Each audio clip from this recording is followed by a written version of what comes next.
कस्तूरी देश भर के 7 शहरों में विविध विश्वविद्यालयों के शोधार्थी, प्रवक्ता और मीडिया बंधुओं द्वारा चलाए जाने वाला मंच है और हम लगातार अनेक महत्वपूर्ण श्रृंखलाएं एवं कार्यक्रम समाज हित के लिए कर रहे हैं। रामनवमी के शुभ अवसर पर आयोजित 7 दिवसीय अंतर्राष्ट्रीय संगोष्ठी भय प्रगट कृपाला में आप सभी का स्वागत है। 4 अप्रैल से शुरू हुई ये संगोष्ठी 10 अप्रैल तक चलेगी और उसी क्रम में आज हमारे साथ उपस्थित हैं परम आदरणीय प्रोफेसर रजनीश शुक्ल जी। प्रोफेसर रजनीश शुक्ल जी शिक्षाविद, लेखक एवं कवि हैं। आप वर्तमान में महात्मा गांधी अंतर्राष्ट्रीय हिंदी विश्वविद्यालय वर्धा के कुलपति के रूप में कार्यरत हैं। इसके पूर्व आप भारतीय अनुसंधान परिषद दिल्ली के सदस्य सचिव के रूप में सेवा दे चुके हैं और वाराणसी के संपूर्णानंद संस्कृत विश्वविद्यालय में तुलनात्मक दर्शन एवं धर्म के प्रोफेसर हैं। सरस्वती के वरद पुत्र आचार्य रजनीश कुमार शुक्ल जी का हम कस्तूरी मंच की तरफ से हृदय से अभिनंदन करते हैं और आज हम सभी प्रोफेसर रजनीश को नवधा भक्ति पर सुनेंगे। बहुत बहुत स्वागत है आपका प्रोफेसर रजनीश शुक्ल जी।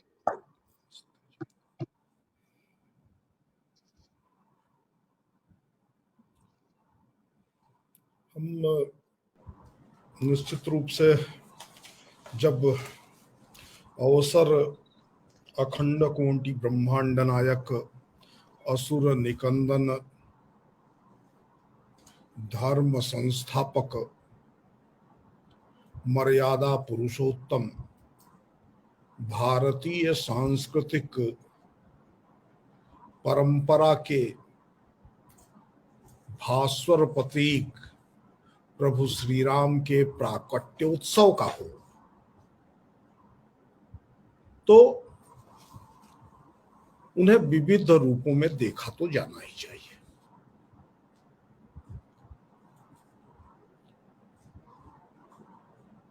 और जब हम आज के विषय को लेकर के चर्चा करते हैं, नवधा भक्ति 9 प्रकार की भक्ति है या 9 प्रकार से भक्ति की जा सकती है, या इन 9 में से किसी भी रास्ते को चुनने के बाद सभी प्रकार के रास्ते, सभी प्रकार की पद्धतियां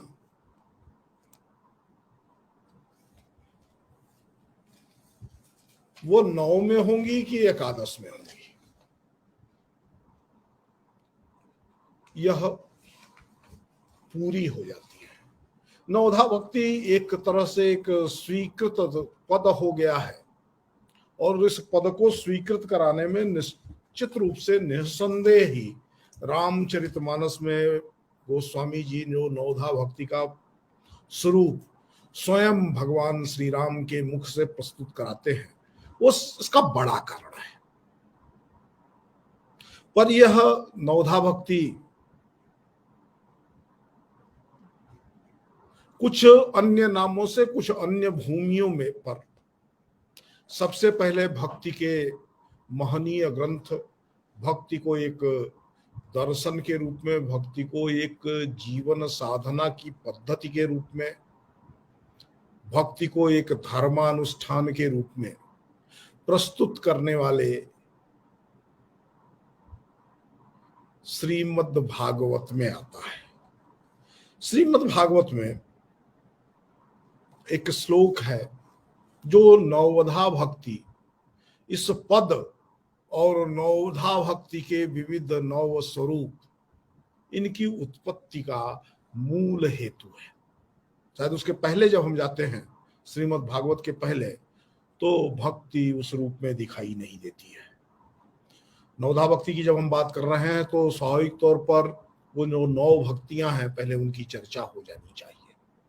श्रवणम कीर्तनम विष्णोर स्मरणम पाद सेवनम अर्चनम वंदनम दास्यम साख्यम आत्मनिवेदनम।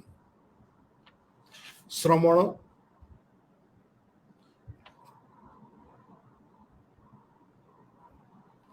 कीर्तन, स्मरण, पाद सेवन, अर्चन, वंदन, दास्य, सख्य और आत्मनिवेदन, स्वयं को समर्पित कर देना, ये 9 प्रकार हैं और इनके महानायक हैं। श्रवण भक्ति के इस रूप के नायक परीक्षित है। कीर्तन भक्ति का यह जो स्वरूप है, परम वैरागी, ईश्वर भक्ति में डूबे हुए सुखदेव जी हैं। स्मरण की बात करें तो प्रहलाद है। पाद सेवन की दृष्टि से बात करें तो स्वयं पराम्बा लक्ष्मी है। अर्चना भक्ति का कौन सा स्वरूप हो सकता है, तो इस पृथ्वी पर लोक कल्याण और राज्य की व्यवस्था की स्थापना करने वाले पृथु अर्चन भक्ति के उदाहरण है। दास्य भक्ति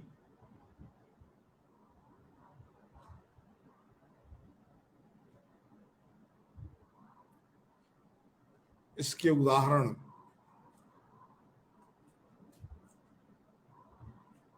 स्वयं हनुमान है। सख्य व्यक्ति का सबसे आदर्श उदाहरण भगवत गीता में दिखाई देता है, जहां मित्र मानते हुए कृष्ण से अत्यंत कठोर कठोर प्रश्न भी करने में अर्जुन को कहीं कोई संशय नहीं होता है। वो सख्य भक्ति का उदाहरण है। तू ईश्वर है लेकिन तू मेरा मित्र है, मेरा सखा है, मेरा बंधु है, यह उसमें दिखाई देता है। आत्मनिवेदन, दानवीर राजा बलि, ये आत्मनिवेदन के महनीय उदाहरण है। दान के अहंकार में वामन को 3 पग पृथ्वी देने वाले बलि, जब 2 पग के बाद पृथ्वी छोटी पड़ गई तो स्वयं अपनी पीठ यानी स्वयं को ही समर्पित कर देते हैं, 3रा पग में। और भक्ति का उत्कर्ष वहां दिखाई देता है कि भक्ति की इस भावना, आत्मनिवेदन की इस सर्वोच्च स्थिति को स्वीकार करते हुए स्वयं भगवान ही बंधन में आ जाते हैं और बलि के द्वारपाल के रूप में उनकी रक्षा प्रारंभ कर देते हैं। तो ये आदर्श स्थितियां हैं, पर हमें थोड़ा सा इसका विचार करना पड़ेगा कि जब हम स्वाभाविक तौर पर जब चर्चा कर रहे हैं, राम जन्म के प्रसंग में चर्चा कर रहे हैं, राम जन्म के इस प्रसंग को सामने रख करके जब विचार कर रहे हैं तो भक्ति क्या होगी। स्वतः नवधा भक्ति का एक स्वरूप रामचरितमानस के अरण्य कांड में उस समय दिखाई देता है जब भक्ति का आदर्श, भक्तिमती, भक्ति के उत्कृष्टतम रूप को स्वीकार करती हुई भावमयी सबरी राम की प्रतीक्षा कर रही सबरी राम का स्वागत करती है, उनके चरण पखारती है, उन्हें आसन देती है और रस भरे कंद समर्पित करती है। जिन कंदों की, जिन फलों की रस की परीक्षा कर रखी है सबरी ने, और स्वयं दीनानाथ पतित पावन जो तप से, ज्ञान से, बुद्धि से, मेधा से किसी के पकड़ में नहीं आते हैं, किसी के भी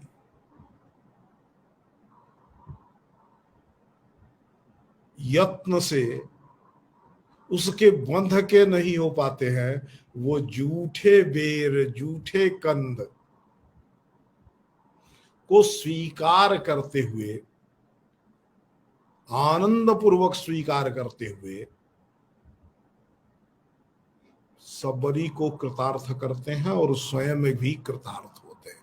भक्ति का वो आदर्शतम स्वरूप एक भक्त के सामने भगवान स्वयं प्रस्तुत करते हैं। मैं सबसे पहले उन नवधा भक्ति के उस स्वरूप को, जो कुछ चौपाइयों के माध्यम से गोस्वामी जी ने प्रस्तुत किया है, उसको यथावत पढ़ना चाहूंगा। उसके बाद थोड़ी हम उसकी व्याख्या करने की कोशिश करेंगे। फिर कोशिश करेंगे कि आज इस नवधा भक्ति का आदर्श, भक्ति का जो स्वरूप है, वैराग्य पर आधारित होता है, विराग पर आधारित होता है, राग की उत्पत्ति करता है, रसमय होता है, भावमय होता है। वो रस है कि भाव है, विराग है कि ब्रह्मराग है, इस पर चर्चा करेंगे। और नवधा भक्ति किस प्रकार से भारतीय जीवन परंपरा के, भारत के महान साधकों की परंपरा में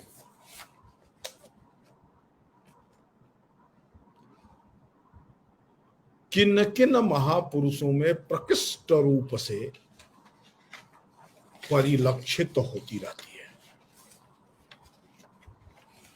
भगवान श्री राम के मुखारविंद से गोस्वामी जी जो पंक्तियां कहते हैं, सबसे पहले मैं उनका वाचन करना चाहूंगा।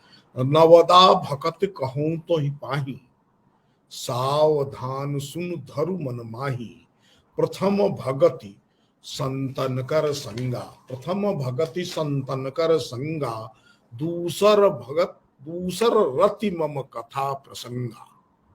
गुरुपद पंकज सेवा, तीसर भगति अमान। चौथी भगति मम गुण गण करई कपट तजिगान। मंत्र जाप मम दृढ़ विश्वासा, पंचम भजन सुवेद प्रकाशा। छठतम शील विरति बहुकर्मा, निरत निरंजन सज्जन धर्मा। सातम सम मोहिमय जग देखा। मोते संत अधिक कर लेखा। आठों जथा लाभ संतोषा, सपने हूं नहीं देखई पर दोषा। नवम सरल सब छन हीना, मम भरोस ही हरत न दीना। ये 9 भक्तियां हैं। 9 भक्तियों का एक महत्व है। पहले हमने जब श्रीमद् भागवत की चर्चा की थी, श्रवणम कीर्तनम विष्णु स्मरणम पाद सेवनम अर्चनम वंदनम दास्यम सख्यात्म निवेदनम, तो एक स्वरूप दिखा था।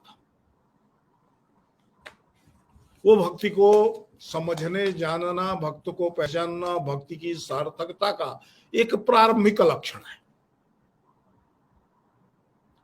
लेकिन भगवान श्री राम जब एक भक्त से भक्ति के बारे में बात कर रहे हैं, तो पर से परात्पर, पर से परम, सामान्य और व्यवहार में अनुभूयमान भक्ति की परिस्थितियों को अतिक्रांत करते हुए विशिष्ट किस्म की भक्ति, जहां जानना, मानना, सुनना, समझना, सेवा करना, समर्पित हो जाना, समर्पित कर लेना, बंध जाना, बांध लेना और जैसा चाहे वैसा भगवान को बना लेना, ये स्वाभाविक होता है। रसखान ने इसी भक्ति की चर्चा करते हुए कहा, ताहि छहिर अहिर की छो अरिया चचिया बर चाच पे नाच नचा।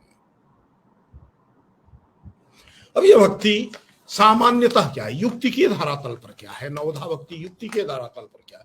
तो श्रीमद् भागवत विद्वानों का ग्रंथ है। विद्यावताम भागवते परीक्षा, जो विद्वान है उनकी परीक्षा भागवत में होती है। सिर्फ कठिन श्लोक हैं, रह रह करके उसमें कूट श्लोक गणेश को फंसाए रखने के लिए व्यास जी ने रख रखे हैं, या ज्ञान मार्गियों के समानांतर भक्ति की श्रेष्ठता को स्थापित करने के लिए उसमें ज्ञान की भी, बोध की भी, भाषा की भी पराकाष्ठा है, ये अलग विषय है। लेकिन अनुभूयमान तरीके से भक्ति को जानना समझना कैसे संभव हो सकता है?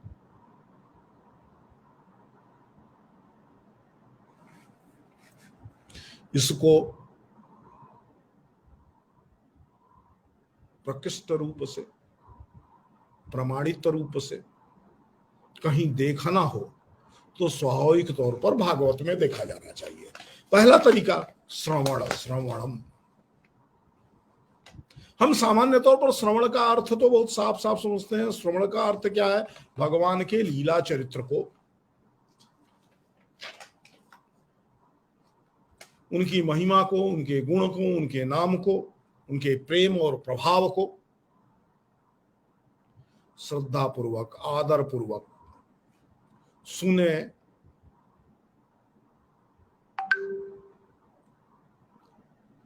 भगवान राम भी इसी बात को कहते हैं, सत्संग सेवा। सत पुरुषों की संगति में, सज्जन पुरुषों की संगति में, ज्ञानी ध्यानी और उससे परे भक्तों की संगति में जो रहेगा उसे भगवान की लीला का स्मरण वो कराएंगे। उनको सुनना, सुनने की इच्छा रखना, सुनने की अभिलाषा बनाए रखना, शायद यह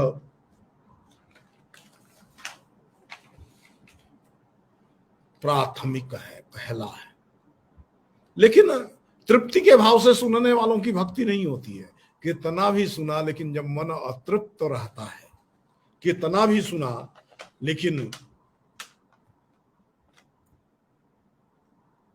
बार बार उसके स्रोत को जानना, प्रभु के महत्व को जानना, कथा के महत्व को जानना, सत्य के स्रोत को जानना इत्यादि को जानने, और सिर्फ जानना नहीं, श्रद्धा पूर्वक जानना।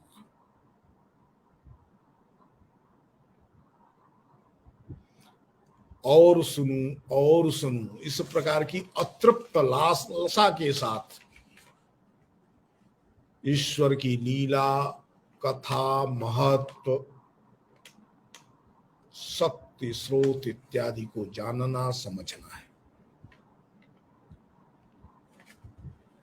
श्रवण के बाद वैसे भी जो वेदांत की परंपरा है, जो न्याय की परंपरा है, जो औपनिषदिक परंपरा है, जो ज्ञान को श्रेष्ठतम मान करके आगे बढ़ती है, वो भी सत्य ज्ञान का साधन श्रवण मनन निध्यासन ही मानती है। लेकिन वो तीन ही है, और वो तीन ज्ञानियों के लिए है। ज्ञानी ज्ञानी से सुनेगा, ज्ञानी ज्ञानी से सुनी ही बात का निरंतर मनन करेगा। और सिर्फ मनन नहीं करना है, मनन में तो दोष भी देखे जाते हैं, लेकिन कीर्तन करना है। नवधा भक्ति का दूसरा स्वरूप कीर्तन करना है। ईश्वर के गुण का कीर्तन करना, ईश्वर के चरित्र का कीर्तन करना, उनके नाम, पराक्रम इत्यादि को बार बार कहना, दूसरों को सुनाने के लिए कहना। कीर्तनम व्याख्यान। कीर्तन गाना नहीं है, कीर्तन खड़ताल बजाना नहीं है, कीर्तन तो व्याख्यान करना है, और बढ़ाना, और बढ़ाना। अनुरणन होने लगे जब वो, जैसे घंटे की ध्वनि एक बार बजने के बाद उस घंटे की ध्वनि लंबे समय तक कानों में सुनाई देती रहती है, वैसा ही जब अनुरणन होने लगे, बार बार वाणी से ईश्वर का ही नाम है।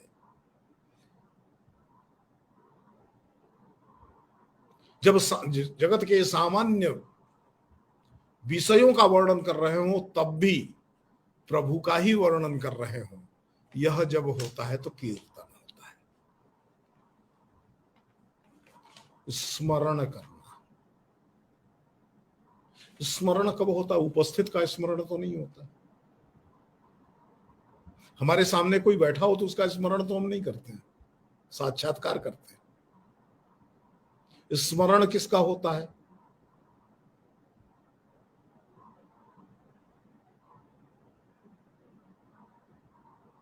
जिसको देखने की इच्छा करे, जिससे मिलने की इच्छा करे,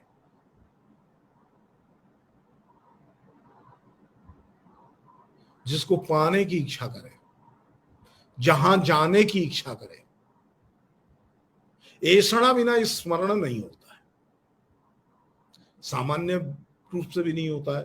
तो ईश्वर का स्मरण करना है यानी ईश्वर के को बार बार याद करना। बार बार याद करना का तात्पर्य क्या है? दुख में सुमिरन सब करें, सुख में करे न कोई, जो सुख में सुमिरन करे, दुख काहे को होई। तो जीवन की सभी श्रेष्ठ स्थितियों में भी निरंतर ईश्वर को स्मरण करना कि उसके कारण से ही सब कुछ हो पा रहा है। विकट परिस्थितियों में भी यह स्मरण करना कि उसने कुछ सोच रखा होगा। जैसा श्रीमद् भागवत कथी है, यस्यानुग्रहम् इच्छामि तस्य सर्वहाराम्यहम्। तो जो दुख दे रहा है, कष्ट आ रहा है, वह भी वस्तुतः ईश्वर हम पर अनुग्रह कर रहा है, इसलिए हमसे सुख चैन छीन रहा।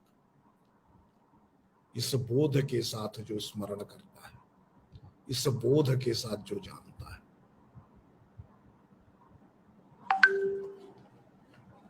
वही सच जानता है।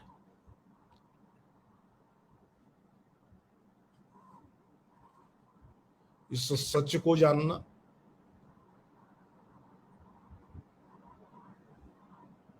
ये कैसे होगा?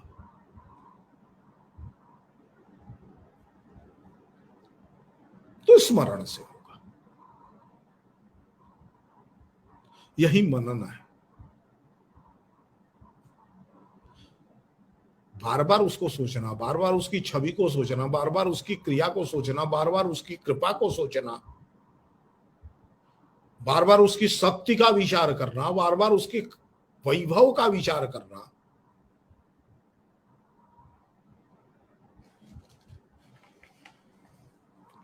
उसके महात्म्य और उसकी शक्ति का स्मरण करके उस पर सिर्फ विचार ही नहीं करना, मुग्ध हो जाना। जहां देखता हूं तू ही तू है, न तेरी सी खुशबू न तेरी सी बू है। सर्वोत्तम सुगंध तू ही है, सर्वोत्तम रूप तू ही है, सर्वोत्तम चित्र तू ही है। इस रूप में जब हम विचार कर पाते हैं तो यह स्मरण है।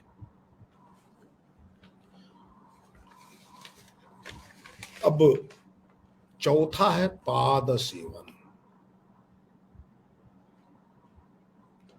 पाद सेवन बड़ा कठिन विषय है।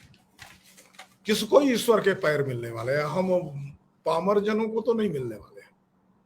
इसलिए पाद सेवन भक्ति की दृष्टि से परम बाल भगवती लक्ष्मी हरि चरणों की सेवा का जो नित्य सौभाग्य प्राप्त है वही आदर्श है।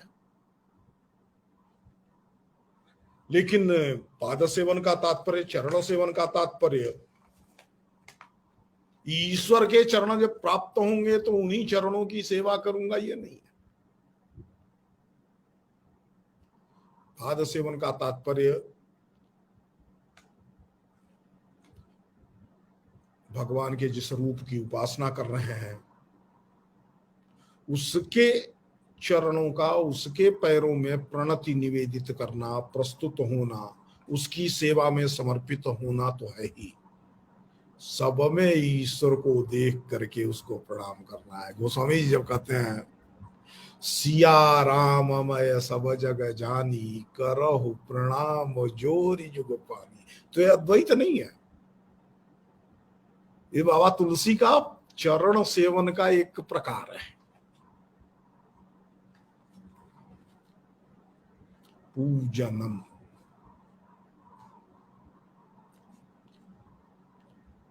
पूजन करना।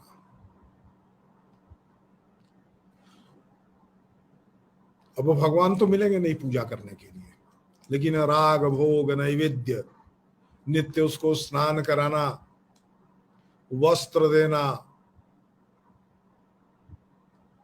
गंध देना, सभी प्रकार की विशिष्ट सामग्रियां जो जीवन में प्रतिदिन उपयोगी हैं, ये षोडशोपचार जो ईश्वर के पूजन का तरीका है, वस्तुतः यही पूजन है। बड़े बड़े स्तोत्र पढ़ना पूजन नहीं है, वो तो काम्य कर्म है। किसी निश्चित वस्तु को पाने के लिए हम ये कर रहे होते हैं। लेकिन मनुष्य जब ईश्वर को भोजन कराता है, स्नान कराता है, उसे पूजित करता है, तो स्वयं पूजित होता है।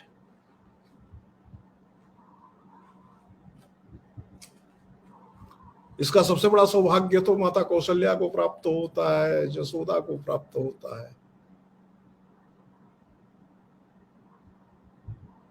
लेकिन हम ईश्वर को, उसकी मूर्ति को, उसके विग्रह को, उसके रूप को, उसके गुण माधुर्य को अपनी आंखों में बसाते हुए, जब उसको जो हम खाते हैं खिलाते हैं, जब हम नहाते हैं नहलवाते हैं, जो जो हम जीवन में करते हैं, सब कुछ उसको समर्पित करके पहले फिर खुद करते हैं,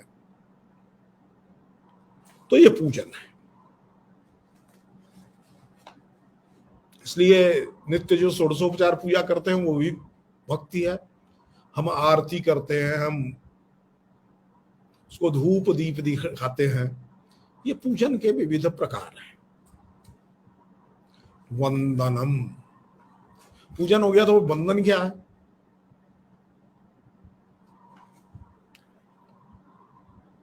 ये संपूर्ण संसार के प्रति जो यह चिन्मय संसार है, चैत रूप संसार है, चैतन्य प्रकाश है,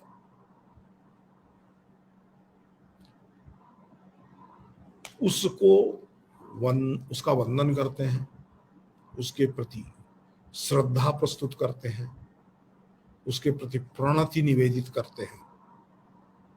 सर्वत्र तू ही तू है, इसलिए सब कुछ प्रणम्य है, सब कुछ वंद्य है, सब कुछ पूजा की योग्य है।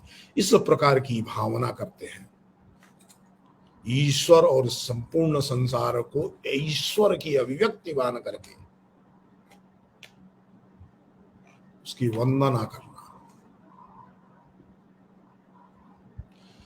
दास्य भक्ति चर्चा की थी कि बजरंगबली जैसा क्षमतावान ज्ञानी पहलवान,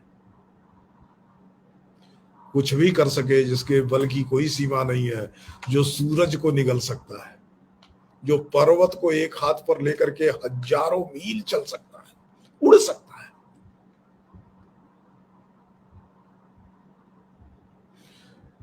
जो कृष्ण की इच्छा से अर्जुन की भी परीक्षा ले सकता है, उसकी भी ताकत नाप सकता है।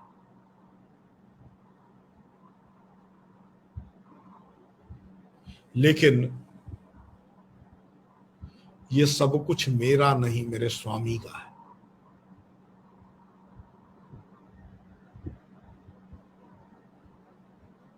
स्वामी से ही सब होता है, सेवक में कोई क्षमता नहीं है।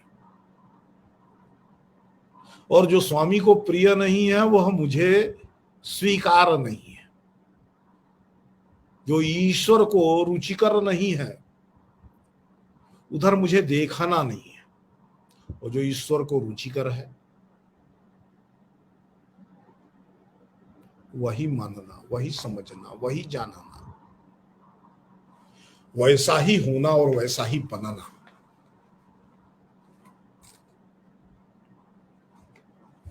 यह दास्य भक्ति, इसमें दास नहीं होना है।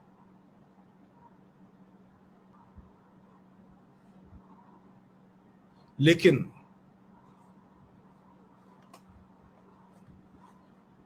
अपनी इच्छाओं को, अपनी ऐषणाओं को, कामनाओं को, अपने अहंकार का, अपनी क्षमता का पूरी तरह से तिरोधान करके यथा नियुक्तोस्मि तथा करोस्मि, जिस रूप में स्वामी ने हमको लगा रखा है, जिस कार्य के लिए हमको लगा रखा है, जिसके लिए हमें निर्देशित कर रखा है, वही करना है। राम काज किन्ने बिना मोहि काम विश्राम। और राम काज क्या है? वो तो खत्म तो होता नहीं है।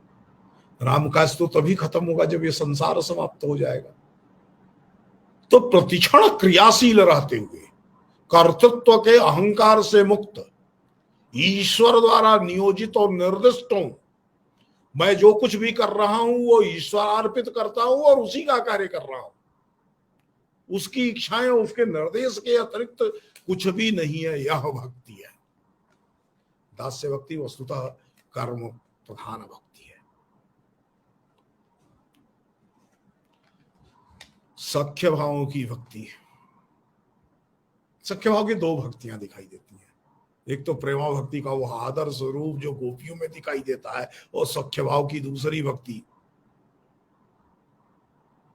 अर्जुन में दिखाई देती है, सुग्रीव में दिखाई देती है।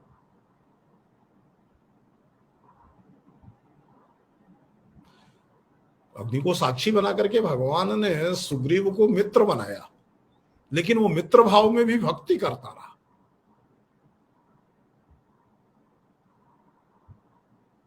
वो सवाल करता है, परामर्श भी देता है। अर्जुन कृष्ण से सवाल करते हैं, सुग्रीव राम से सवाल करते हैं, उनके उत्तर भी देते हैं, प्रत्युत्तर भी करते हैं। लेकिन तू ही वास्तव में मित्र है, जो मुझे कल्याण में नियोजित करेगा, पाप से वारित करेगा, कठिनाइयों के क्षण में जो सबसे पहले खड़ा रहेगा। मित्र के ही तो लक्षण है। इन लक्षणों की आस्था जिसकी भगवान के प्रति है, वो सख्य भाव से भक्ति करता है। तो हमें अर्जुन और सुग्रीव के रूप में इसके आदर्श उदाहरण दिखाई दे रहे हैं। और अंतिम संपूर्ण समर्पण प्रतिपत्ति,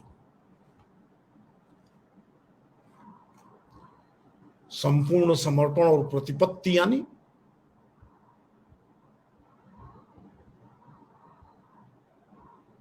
बस तू ही है।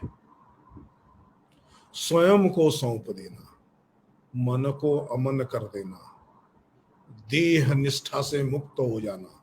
ये शरीर जिसने दिया है उसी का है। ये मन जिसने निर्मित किया उसी का है। ये आत्मा जिसका प्रतिरूप है उसी की है। स्वयं को ईश्वर को मन से सौंपना होगा, चेतना से सौंपना होगा, संपूर्णतः समर्पण करना होगा, श्रद्धा पूर्वक समर्पण करना। यह आत्मनिवेदन है। ये प्रथम दृष्टया ऐसा लगता है कि भक्ति का वह स्वरूप है जिस स्वरूप की चर्चा सर्वत्र होती रही है। लेकिन बात तो यहीं तक रुकती नहीं है। इससे अलग भी एक स्वरूप तो बनता है। और वह स्वरूप क्या है? वह स्वरूप है रामचरितमानस में। रामचरितमानस में नवधा भक्ति की चर्चा की गई, लेकिन यह नवधा भक्ति उस रूप में नहीं आती है। जैसे शुरू में ही मैंने कहा था, प्रथम प्रकार की भक्ति उसमें है प्रथम भगति संतन कर संगा। ये तो दोनों जगह समान दिखेगा। श्रवण करना, सत्संग करना,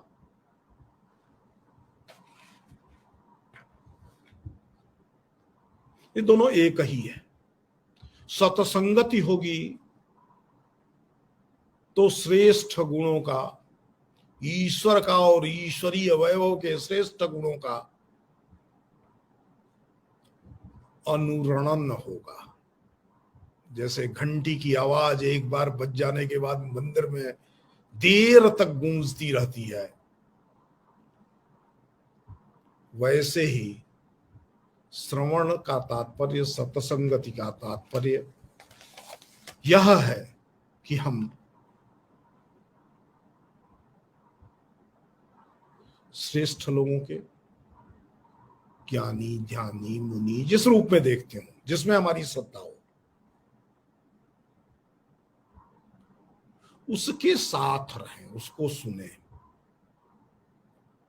सत्संगति का दूसरा तात्पर्य है कि हमें कोई ग्रंथ में कोई बात हमने पढ़ ली, पुस्तक में कोई बात पढ़ ली, पहले तो उसका अर्थ स्पष्ट नहीं होता है, अर्थ स्पष्ट हो गया तो उसका व्यवहार स्पष्ट नहीं होता है, व्यवहार भी स्पष्ट हो गया तो एक बार बात पढ़ ली थी तो उसको धीरे धीरे करते हुए रूढ़ ही बन जाती है, जड़बूझ मान्यताएं बन जाती हैं। और क्यों इसका बोध समाप्त हो जाता है। भारत की धर्म परंपरा के श्रेष्ठ चीजों की जब चर्चा करेंगे तो ये ध्यान में आएगा कि हमें कुछ चीजें रूढ़ी हो गई, जड़ हो गई, हमने सिर्फ शब्द पकड़ लिया। जो शास्त्रों में, जो इस देश और समाज के महान लोगों ने अनुभव से लिखा है, अपनी अनुभूतियों को अभिव्यक्त किया है, वो कोरे शब्द नहीं है, उनके पीछे एक महनीय अर्थ है।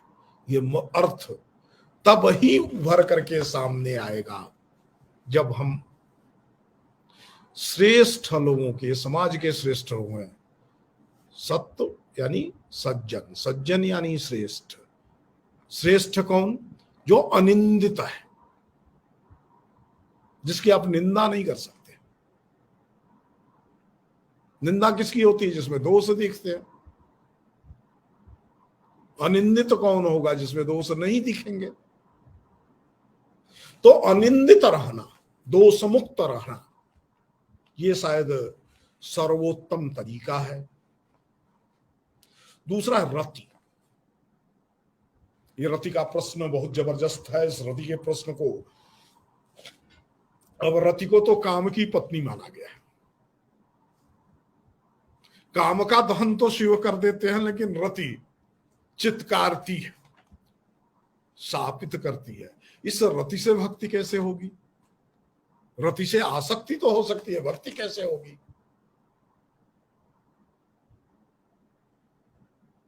और रति अगर नर्तन कर रही है जीवन में, तो काम का उद्रेक होगा, अनंग काम हमारे शरीर का हिस्सा बनेगा। काम आएगा तो ऐषणा आएगी, ऐषणा आएगी तो विषयों का ध्यान आएगा, विषयों का ध्यान आएगा तो विवेक नष्ट होगा, और विवेक नष्ट होगा तो सभी प्रकार के सत्कर्म बंद हो जाएंगे।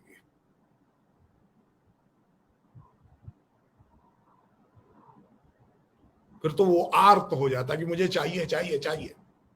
और आरती के वश रहे न चेतु, जो आर्त हो जाता है, आसमंतात रत हो जाता है, पूरी तरह से रत हो जाता है, वही आर्त है। जो पूरी तरह से रत है वो आर्त है। तो उसका क्या होता है? विवेकहीनता की स्थिति आ जाती है। ऐसे में जब भगवान स्वयं कह रहे हैं कि दूसरा जो सबसे महत्वपूर्ण रास्ता है वो क्या है? दूसरा सबसे महत्वपूर्ण रास्ता रति का रास्ता है। दूसर रति, लेकिन कहां? मम कथा प्रसंगा। ईश्वर की कथा में रति होगी तो विषयों से, वासनाओं से रति निर्मूलित हो जाएगी। मन है उसको रत तो कहीं करना पड़ेगा।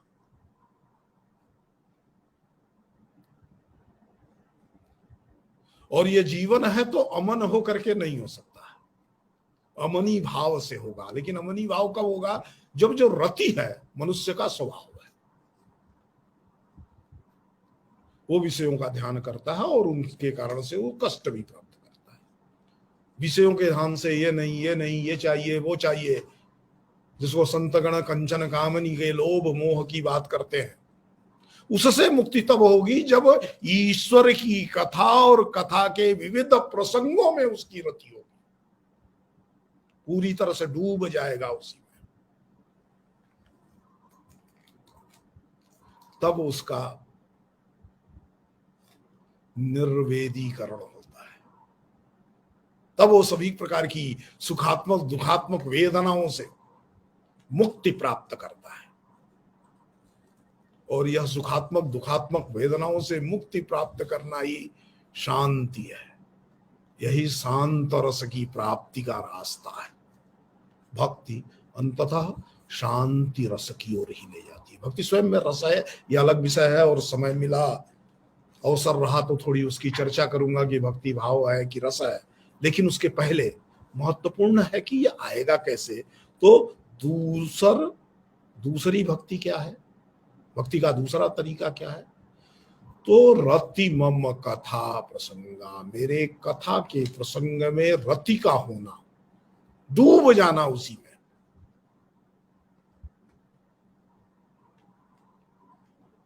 और न निकलना।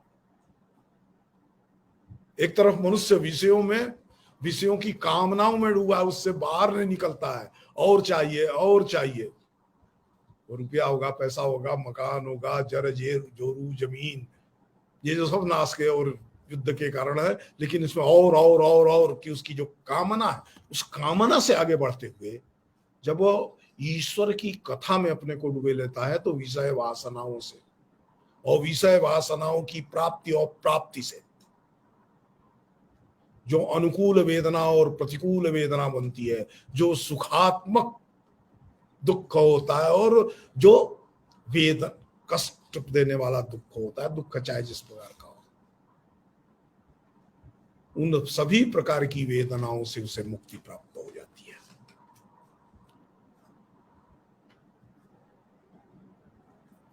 फिर तीसरी भक्ति क्या है? गुरुपद पंकज सेवा।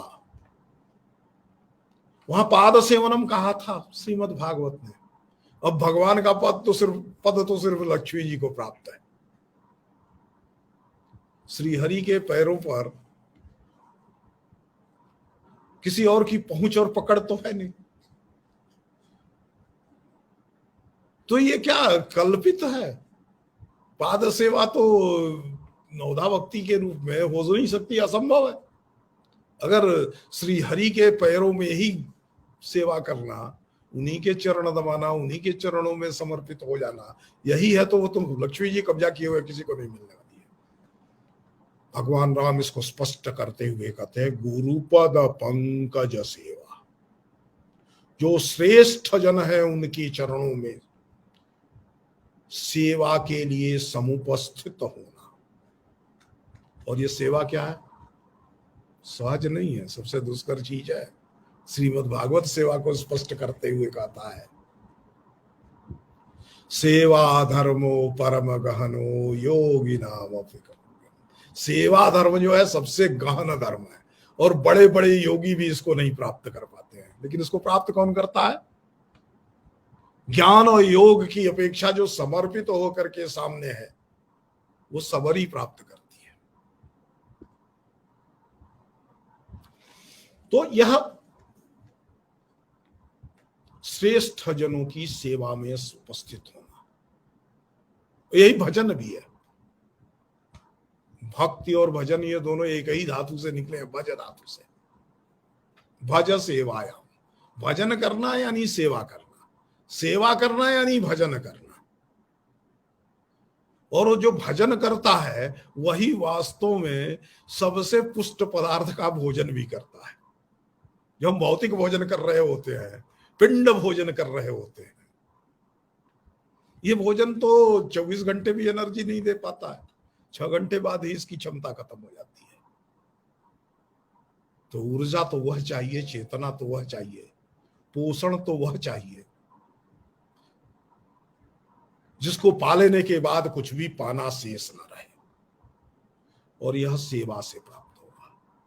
इसलिए भजन भी सेवा है, कीर्तन भी सेवा है, समर्पण भी सेवा है।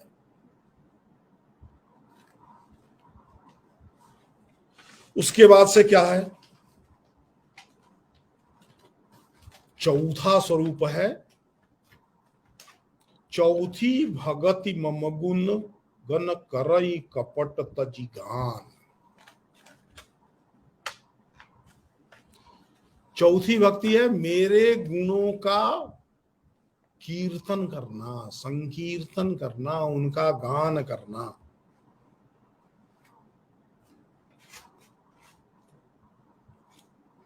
लेकिन उसमें कैसा है?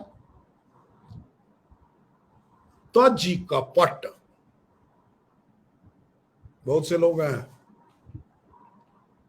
मन संयत वचस संयत,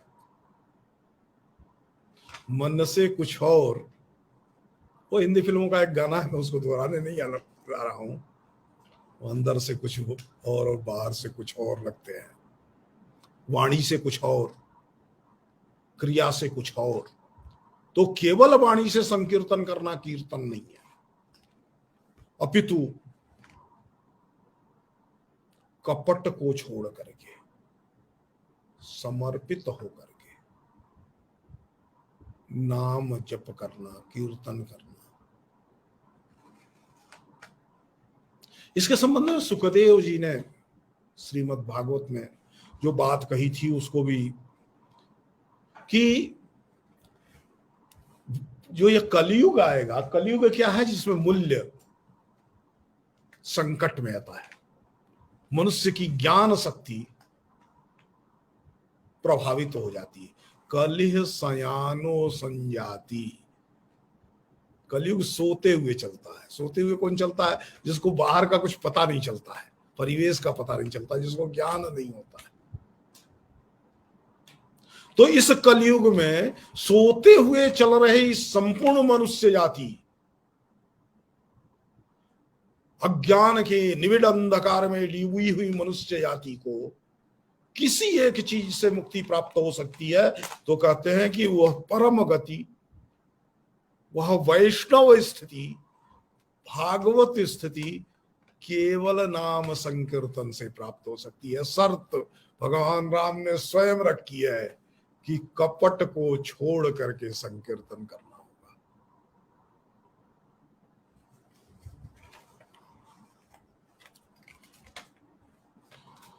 पांचवा क्या है? मंत्र जाप मम दृढ़ विश्वासा।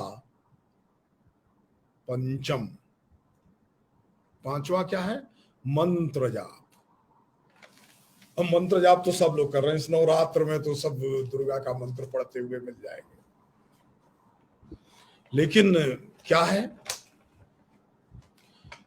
उस मंत्र के महात्म्य को, महत्व को समझना, और सिर्फ बुद्धि के स्तर पर समझने से भी कुछ नहीं होगा। दृढ़ विश्वास, मुझ में दृढ़ विश्वास रखते हुए। ऊपर श्रद्धा की चर्चा आई थी, नीचे अब विश्वास की चर्चा आ गई। मैं थोड़ा सा याद दिलाना चाहूंगा कि इन दोनों का महत्व गोस्वामी जी के लिए तो बहुत जबरदस्त है। वो तो रामचरित के मानस में ही भगवान शिव और पार्वती की उपासना भवानी शंकर वंदे श्रद्धा विश्वास रूप, याभ्याम विना न पश्यन्ति स्वांत ईश्वर। तो ये विश्वास क्या है? स्वयं परमेश्वर है, स्वयं महादेव है।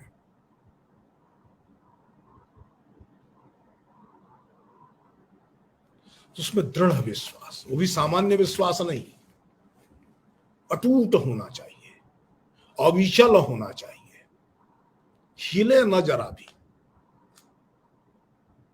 अगर हिल गया तो विश्वास ऐसा है कि एक बार हिल गया तो कितना भी ज्ञान अगर आया जाए, ज्ञान से विश्वास उत्पन्न नहीं होता है।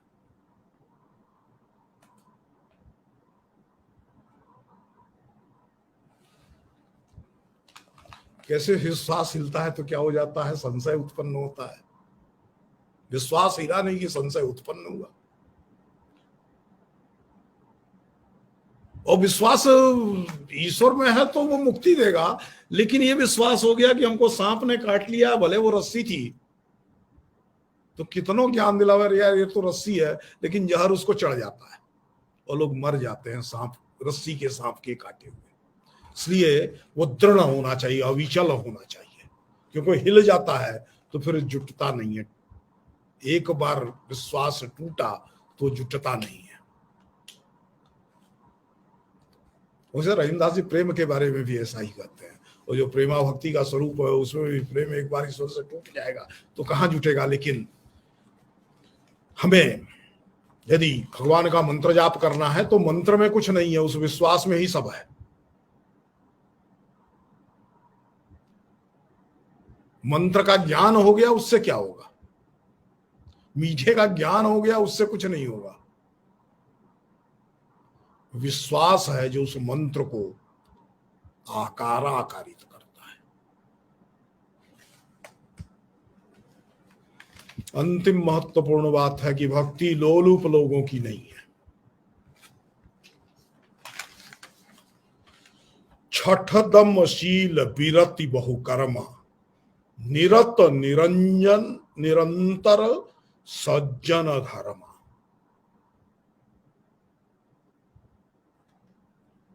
ये 7वां दरवाजा है। अब ये 7वां दरवाजा क्या है, यहां भगवान शील की चर्चा करते हैं। शील गायब नहीं हुआ कि अश्लील आया नहीं।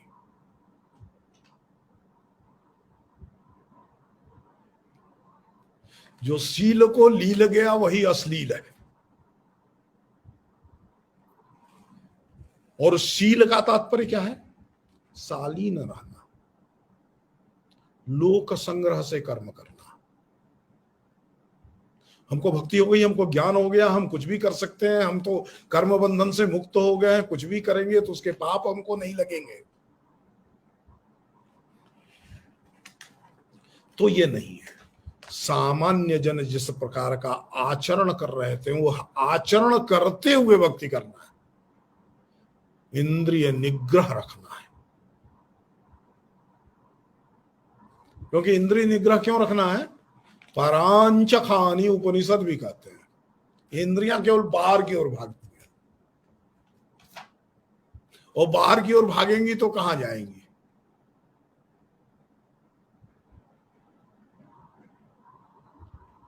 जो आत्मा का उच्च पद है उससे नीचे ही तो गिरेंगी।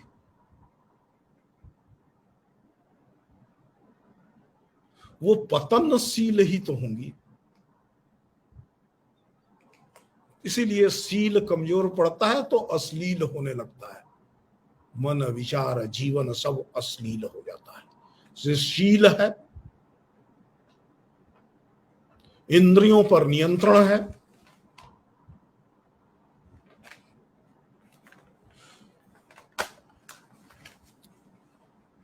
संयम पूर्वक जीवन यापन है,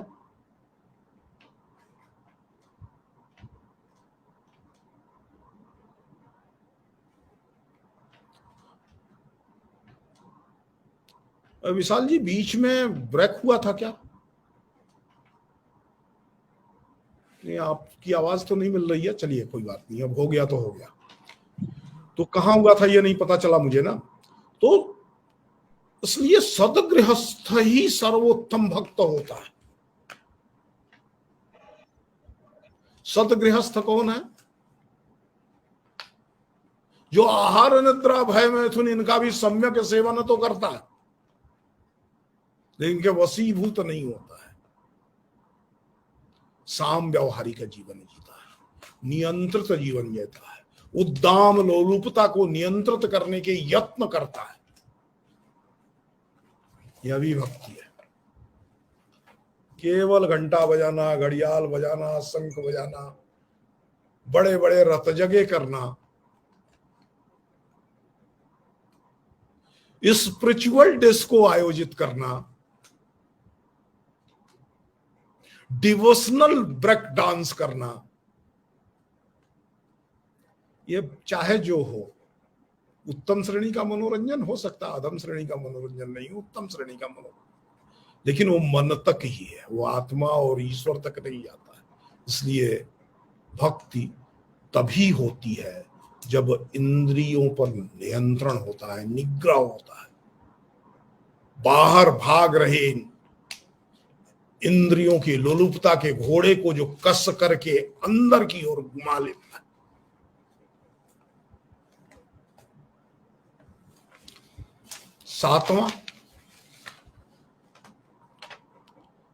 सातम सम मोहिमय जग देखा, मोते संत अधिक करी लेखा। वही सिया राम मैं पर सब जगह जान। क्या है?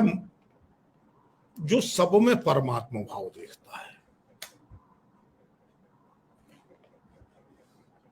यहां वहां जहां कहां, यत्र तत्र सर्वत्र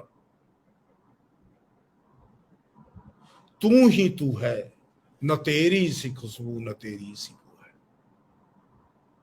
सर्वोत्तम सुगंध, सर्वोत्तम रूप, सर्वोत्तम क्रिया, सर्वोत्तम उपदेश, सब उत्तमोत्तम, जो उत्तम हम कल्पना कर सकते हैं उससे भी उत्तम है। हम पूर्ण को जान नहीं सकते, हम अंश को जानते हैं, हम तुलनाओं में जानते हैं, और वो अतुलनीय है। अब उस अतुलनीय की छवि प्रत्येक अपने परिवेश में देखना, यत् पिंडे तत् ब्रह्मांडे यथा धाता तथैव तत् सृष्टि। जैसा निर्माता है वैसी उसकी सृष्टि है, उसने अपनी चेतना से ही सब कुछ प्रकट किया है। इस रूप में ईश्वर को देखना, उसको ये कह सकते हैं कि सुनार की तरह देखना है, रूप भेद से, आकार भेद से, और मात्रा भेद से। इस संपूर्ण संसार में किसी में ईश्वर का होना और किसी में ईश्वर का न होना नहीं देखना है। जैसे सुनार क्या करता है, अरे 18 कैरेट वाला हो चाहे 22 कैरेट वाला हो, अंगूठी हो चाहे करधनी हो, चूड़ामणि हो चाहे नाक की लौंग हो, वो चूड़ामणि नहीं देखता है, वो उसमें सुवर्ण देखता है।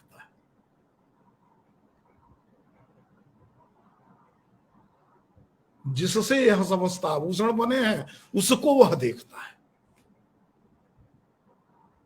वह मिलता है तो दूसरे भी बनेंगे, वह है, सोना है तो दूसरे भी आभूषण बन जाएंगे, सोना नहीं है तो दूसरे आभूषण नहीं बनेंगे। इसलिए सब में जो चेतना है, सब में जो ईश्वरीय सत्ता है, संपूर्ण संसार सिया राममय है। इस रूप में जो देखता है वस्तुतः वही देखता है, इस रूप में जो नहीं देखता है वह नहीं देखता है। यानी भक्त वह है जो सब में प्रभु को देखता है, भक्त वह है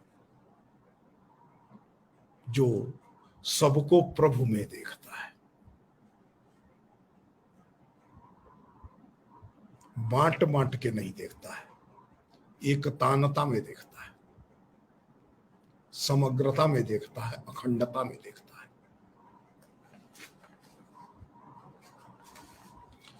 8वां,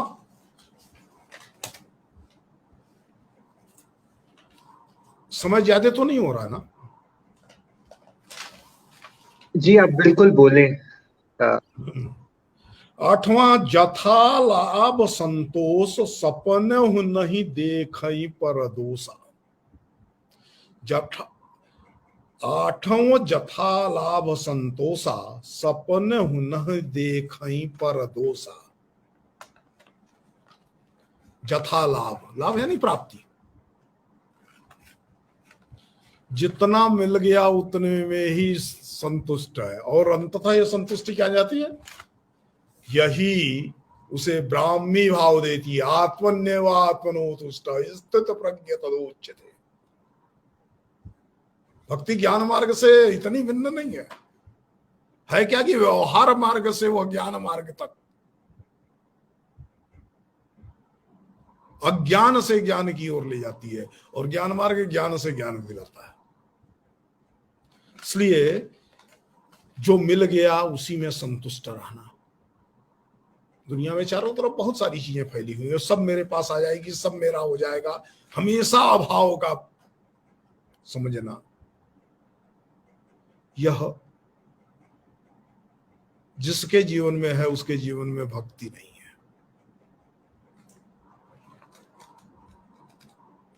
संतोष का जीवन, और केवल इतना ही नहीं है कि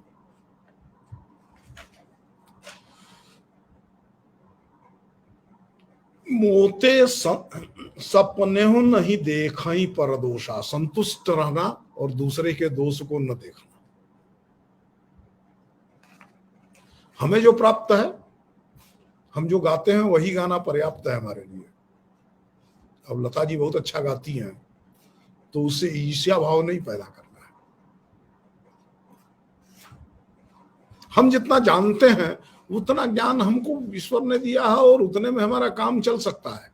बहुत बड़े बड़े ज्ञानियों को देख करके ज्ञानाभाव के बोध में दुखी रहना भी भक्ति नहीं है, ज्ञान भी नहीं। इसलिए संतोष से किस स्थिति में, कबीरदास जी भी जो भक्ति मार्गी तो नहीं है, बड़े तर्क मार्गी हैं। वो तर्क मार्गी कबीरदास भी कहते हैं, साईं इतना दीजिए जहां मैं कुटुंब समाए, मैं भी भूखा ना रहूं साधु न भूखा जाए। और यही इंद्रिय निग्रह भी है। रहीम ने जो बात कही थी, जब आवे संतोष धन सब धन धूरी समान।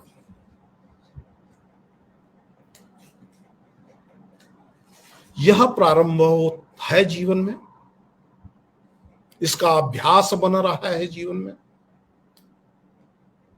तो स्वयं में व्यक्ति संतुष्ट होगा। जो ऐषणाओं से भरा हुआ होगा, कामनाओं से भरा हुआ होगा, वो कहीं सद्गुण नहीं देखेगा। उसके पास अधिक ज्ञान क्यों है ये देखेगा, उसके पास अधिक संपत्ति क्यों है उसके ये देखेगा, वो अपने परिवार में अधिक सुखी और आनंदित क्यों है ये देखेगा। उसे क्यों नहीं होना चाहिए धनी ये भी देखेगा, उसे क्यों नहीं होना चाहिए ज्ञानी ये भी देखेगा, उसे क्यों नहीं होना चाहिए सुखी ये भी देखेगा। यानी पर दुख पर दोष में उसकी गति बढ़ जाएगी, और अंततः उसका ज्ञान उसको निंदा पंडित बना देगा।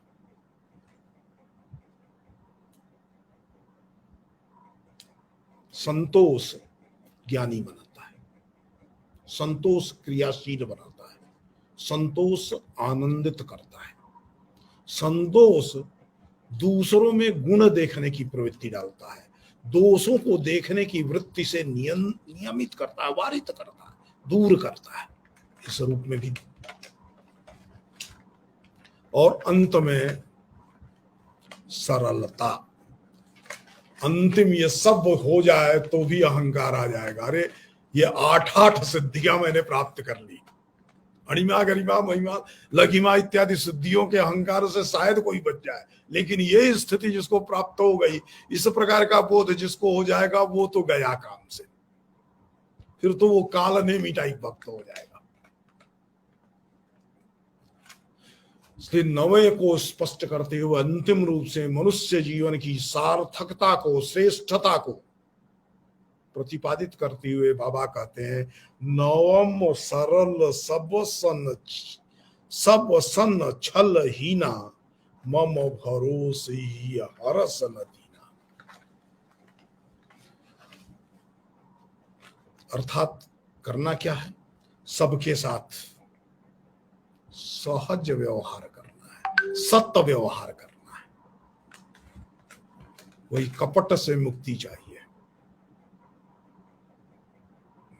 भक्ति तो काल में कर ही रहा था ना, मंत्र जाप कर रहा था, स्नान कर रहा था, पूजा कर रहा था, लेकिन उस सब में भी बीच क्या था? कपट था। तो इस कपट रहित बर्ताव में रहना पड़ेगा। मन संयत, वच संयत, कर्म संयत। यह जो मन, वाणी और कर्म के बीच विरोध है, इस विरोध से मुक्ति प्राप्त करनी होगी। और उसी प्रभु का भरोसा रखना पड़ेगा, ईश्वर का भरोसा रखना। हर समय विषाद में, जीत में या हार में, सर्वत्र समान स्थिति का होना, यही सहज होना है। आज जीत गए तो इतरा गए, कल हार गए तो मुरझा गए।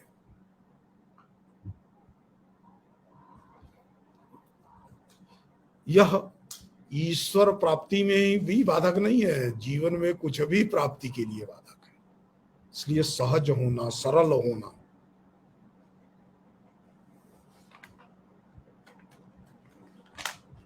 और क्या है?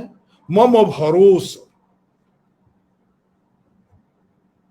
उसे मेरे ऊपर विश्वास रखना पड़ेगा, भरोसा रखना पड़ेगा।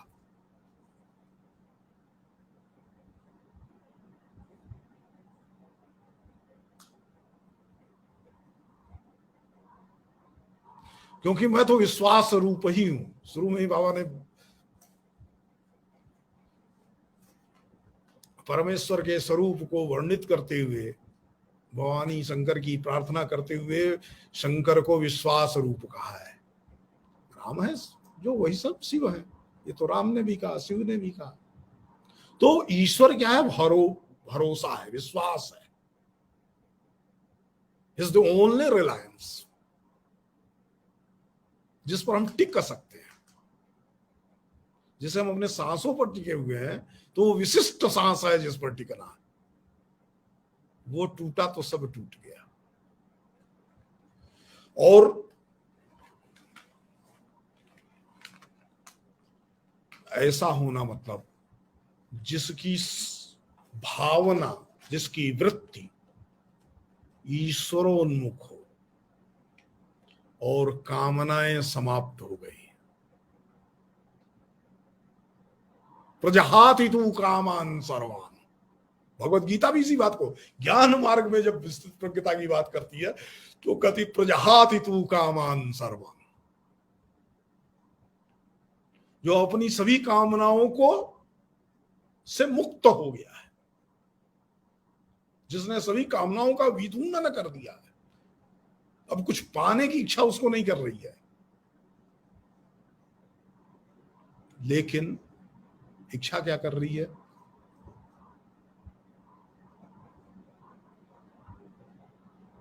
ईश्वर के गुण, ईश्वर का रूप, ईश्वर का माधुर्य, ईश्वर की वाणी उसके जीवन में अनुरणन करे, और उसकी जितनी क्लिष्ट वृत्तियां हैं उनको समाप्त करके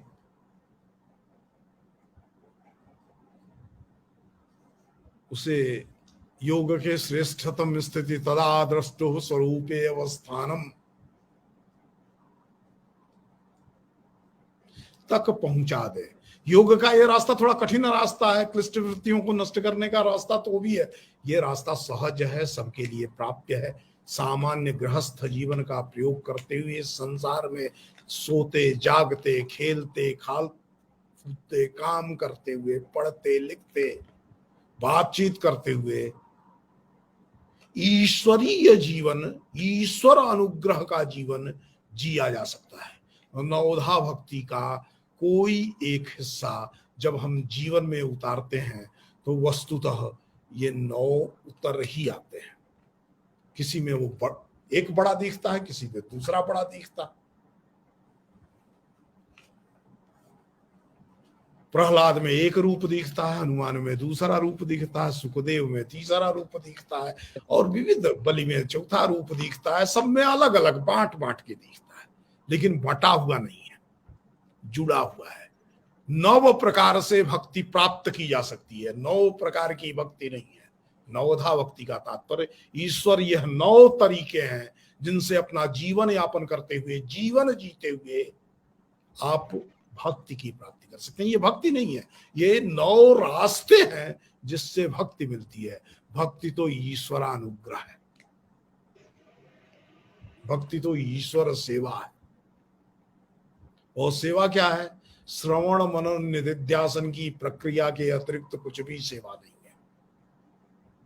इसलिए श्रीमद् भागवत से होते हुए भगवत भक्ति रसायन इत्यादि महनीय ग्रंथों में विकसित होती हुई नील उज्ज्वल मणि और भक्ति रसामृत सिंधु में शास्त्रीय परिनिष्ठिता को प्राप्त होती हुई, भारत के काव्य शास्त्र को प्रभावित करती हुई बाबा तुलसीदास के द्वारा जो विचारित नवधा भक्ति है, यह भारतीय जीवन प्रणाली, हिंदू जीवन प्रणाली, राम की संस्कृति की जीवन प्रणाली की स्थापना का मार्ग है, पथ है। इस रूप में जब हम नवधा भक्ति को समझते हैं तो वस्तुतः भक्ति के रूप को समझ पाते हैं और हम भी हो सकते हैं, इसका विश्वास भी मन में उत्पन्न होता है। इस अनुरोध और निवेदन के साथ मैं अपनी बात को समाप्त कर रहा हूं। अकारण और अनावश्यक रूप से 10 मिनट अधिक हुए हैं, उसके लिए सभी श्रोताओं से, सभी सहभागियों से क्षमा याचना भी करता हूं। जय श्री राम। बहुत बहुत आभार प्रोफेसर रजनीश शुक्ल जी। और सच कहूं तो आपको सुनते हुए लग रहा था कि आप बस बोलते रहें और हम सुनते रहें, लेकिन हरि अनंत हरि कथा अनंता, हम सब जानते हैं। आपने बहुत सुंदर तरीके से नवधा भक्ति को परिभाषित किया और सच में बताया कि नवधा भक्ति जो है वो भारतीय जीवन प्रणाली है, हिंदू जीवन प्रणाली है। और ये जो भक्ति है ये सब कुछ मेरा नहीं है, मेरे स्वामी का है।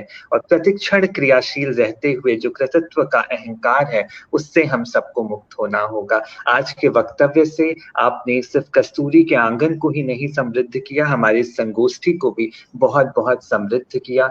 मुझे उम्मीद है कि हमारे दर्शक श्रोता जो आपको सुन रहे होंगे वो आपकी बातों को अपने जीवन में उतारते हैं तो जरूर और जरूर एक बेहतर मनुष्य जरूर बन सकेंगे। और भक्ति की जो वास्तव में परिभाषा आपने दी उससे बहुत कुछ जीवन में बदल सकता है। आप कस्तूरी के मंच पर आए, इस संगोष्ठी में शामिल हुए, अपना इतना बेहतरीन वक्त हमें दिया और इतना इतना सुंदर वक्तव्य दिया। मैं हृदय से पूरे कस्तूरी परिवार की आपका धन्यवाद व्यक्त करता हूँ। बहुत बहुत आभार।